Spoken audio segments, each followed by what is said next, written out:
প্রথমে একটা গুজব ছড়ানো হয়েছিল মিস্টার টাকলা ইকবাল ডেড বডি খ্যাত পরিচালক, তিনি বলেছিলেন যে এটা কপি সিনেমা এবং এই সিনেমাটা মুক্তি পাবে না, যেটার বিরুদ্ধে আন্দোলনও করেছিল চলচ্চিত্রে।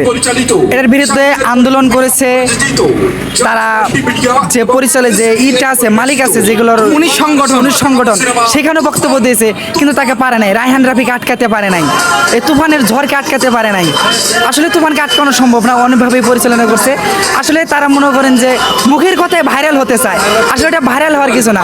সে যদি ভাইরাল হতে চায় ডিগবাজি দেখ জায়েদ খানের ডিগবাজি দেখ, তারা তুফানের সাথে টেক্কা দিতে আসে। এটা যে একটা ঝড়, এটা যে কি যে করবে সে নিজেও জানে না। শুধু বাংলাদেশে কেন, কলকাতাও আসুক, তার একটা সিনেমা দেখান যে কলকাতায় কোনোখানে বা বাইরে কোনোখানে, শুধু কলকাতায় কেন, শুধু ভারতে কেন, আমেরিকাতেও সে হল পেয়েছে। হ্যাঁ, অবশ্যই। এটা কেন পেয়েছে? শাকিব খানের ভালোবাসা, তুফানের ঝড়। অবশ্যই শাকিব খানকে মানুষ ভালোবাসে বিধেই কিন্তু তার সিনেমাটা দেখে। সিনেমা হল দেখে এই যে যত সমালোচনা যা করে, আমরা মনে করি শাকিব খানের মতো একজন মেগা স্টার আমাদের বাংলা চলচ্চিত্রে থাকা মানে বাংলা চলচ্চিত্রের আশীর্বাদ।